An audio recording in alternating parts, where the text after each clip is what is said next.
Dry, lifeless soil can be one of the biggest roadblocks to a thriving garden, but the good news is that it's completely fixable with the right techniques and a little patience. Understanding the problem is the first step. Dry soil is often the result of a combination of factors, such as low organic matter, poor structure, excessive sun exposure, wind, and over-reliance on chemical fertilizers. In many cases, the soil becomes hydrophobic, meaning it actually repels water instead of absorbing it. This makes irrigation ineffective and leaves plants struggling to take up the moisture they need.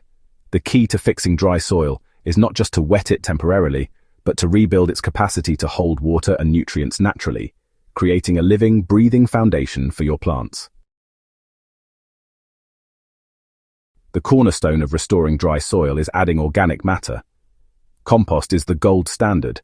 It improves texture, increases the soil's water-holding capacity, and feeds beneficial microbes that keep the ecosystem balanced.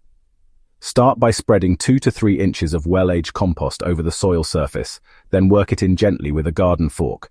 If the soil is extremely compacted, aeration is crucial before adding compost.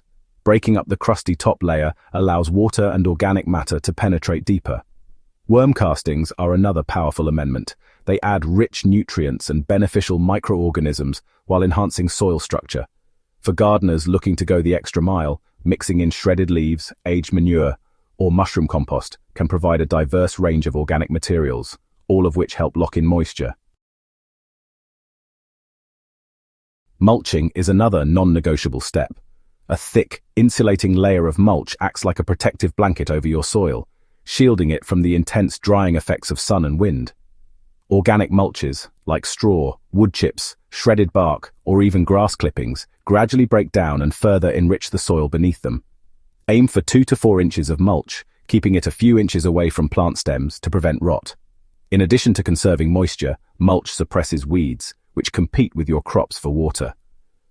Over time, this single practice can dramatically transform your garden's soil health.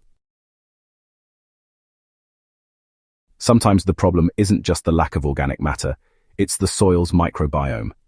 Healthy soil is teeming with life bacteria, fungi, nematodes, and earthworms, all play a role in nutrient cycling and water retention. If your soil has been exposed to years of chemical fertilizers or pesticides, its microbial life may have been severely diminished. To revive it, consider inoculating your soil with beneficial microbes through compost tea, fermented plant extracts, or mycorrhizal fungi powders. These living organisms form symbiotic relationships with plant roots, increasing their ability to absorb water and nutrients while helping the soil retain structure. In some climates, cover cropping can be a game changer for repairing dry soil. Plants like clover, alfalfa, and vetch not only protect the soil surface from erosion, but also pump organic matter into the ground when turned under. Deep-rooted cover crops like daikon radish break through compacted layers, creating channels that allow water to infiltrate more easily.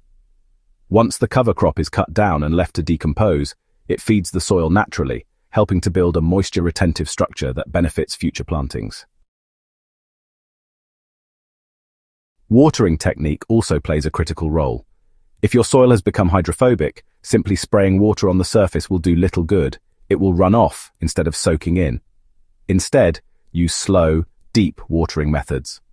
Soaker hoses, drip irrigation, or a gentle trickle from a watering can give the soil time to absorb moisture gradually.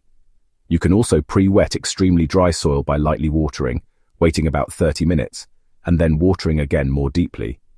This step-by-step approach helps break the surface tension that causes water repellency. An often overlooked factor in fixing dry soil is adjusting the pH and mineral balance. Soil that is too acidic or alkaline can affect its texture and water retention. Conducting a simple soil test will give you a clear picture of its nutrient profile. If your soil is lacking in key minerals, amendments like rock dust, gypsum, or agricultural lime can help rebalance it while improving its physical structure. Balanced soil chemistry encourages strong root development, which in turn allows plants to tap into deeper moisture reserves. Finally, remember that soil restoration is a process, not a one-time fix. Even the best amendments need time to integrate fully. With consistent application of organic matter, mulching, microbial support, and proper watering practices, you'll see your soil transform from dusty and lifeless to dark, crumbly, and full of vitality. Plants grown in healthy, moisture-rich soil will not only look more vibrant, but will also be more resilient against drought, pests, and disease. In short, fixing dry soil means shifting from quick fixes to building a living system. By feeding the soil instead of just the plants, you create an environment that captures and holds onto water naturally, supports robust plant growth, and sets the stage for a thriving garden year after year. Healthy soil is a gardener's greatest asset, and with these techniques, you can turn even the driest patch into a lush, productive paradise.